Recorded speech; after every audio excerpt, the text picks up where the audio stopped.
Aujourd'hui, la plus grande actualité vient d'Ukraine. Ici, des drones ukrainiens à longue portée ont attaqué et collé un cargo russe transportant des drones Shahed iraniens avant qu'ils ne puissent être déchargés.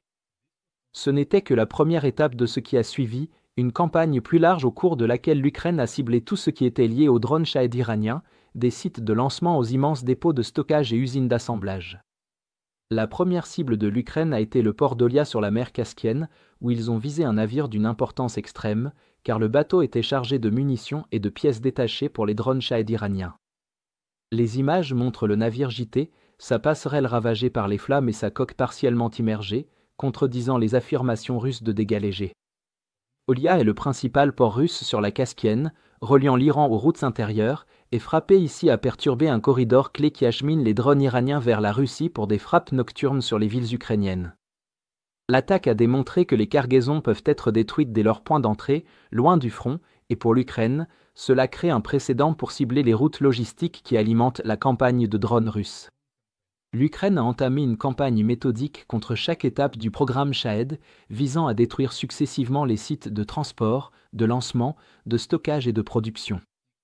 La frappe suivante a touché l'aérodrome de Primorsko-Akhtarsk, dans le Kouban, un site de lancement bien connu des Shahed à travers la mer d'Azov. Durant la nuit, des drones ont frappé les zones de lancement et des données satellites ont confirmé des incendies peu après la détection d'une activité de lancement russe. Parce que cet aérodrome a été central dans les attaques en SM de la Russie, des données satellites antérieures montrent qu'il a été visé à plusieurs reprises afin de réduire sa capacité opérationnelle au fil du temps. Chaque frappe oblige Moscou à s'appuyer davantage sur des lanceurs mobiles, ce qui limite la concentration des attaques et diminue l'efficacité de leur stratégie de saturation. L'Ukraine a également frappé des dépôts de stockage au Tatarstan, à plus de 1300 km de la frontière. À Xilyul, des drones longue portée ont touché des entrepôts stockant des Shahed prêts à l'emploi et des pièces importées, déclenchant des incendies qui ont ravagé le site. Les médias russes ont tenté de minimiser l'impact, mais le renseignement ukrainien a confirmé qu'un grand nombre de drones avaient été détruits avant de pouvoir être acheminés vers le front. Les images partagées par des sources russes de dépôts similaires suggèrent qu'un seul entrepôt peut contenir un lot complet de drones d'attaque, souvent des centaines dans une seule installation. Ce n'était pas un événement isolé, car l'Ukraine a frappé à nouveau le même dépôt peu de temps après, attendant qu'il soit réapprovisionné avant de frapper encore. L'usine d'Elabouga, au Tatarstan, est également restée sous le feu ukrainien, car cette usine est la plus grande et joue un rôle central dans l'effort russe d'assembler les Shahed localement et de réduire la dépendance aux fournitures iraniennes. Des frappes précédentes avaient endommagé des ateliers et provoqué des incendies, et des attaques récentes ont de nouveau atteint le site.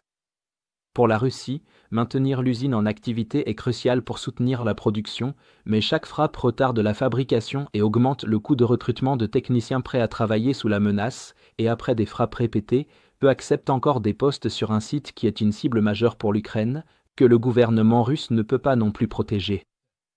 Pour l'Ukraine, frapper Yelabuga vise le cœur de l'assemblage des drones russes, et revenir sur le site après des attaques précédentes montre que l'Ukraine peut surveiller et perturber la production de façon cyclique, et pas seulement ponctuellement.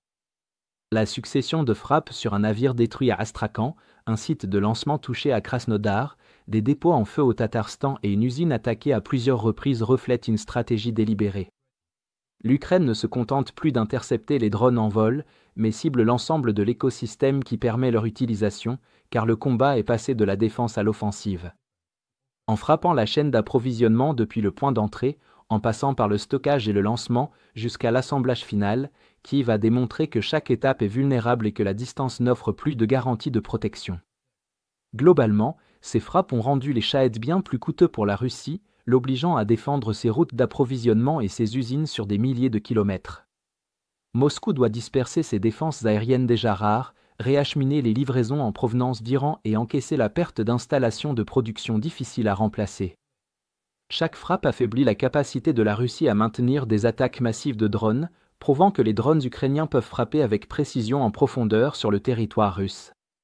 Dans une guerre d'usure, cet équilibre est crucial. Plus l'Ukraine peut frapper loin en territoire russe, moins Moscou peut compter sur les drones iraniens pour soutenir sa campagne de pression. Si vous êtes contre l'invasion de l'Ukraine et que vous souhaitez soutenir le travail que je fais, pensez à vous abonner à notre site d'actualité indépendant. Vous y trouverez nos analyses stratégiques exclusives, des aperçus complets de tous les fronts et des vidéos d'analyse tactique régulières. En vous abonnant, vous montrerez non seulement votre soutien à cette chaîne, mais vous aiderez également à défendre le journalisme indépendant. Le lien vers notre site est dans la description. Merci d'avoir regardé ce reportage et je remercie tous ceux qui ont décidé de nous rejoindre.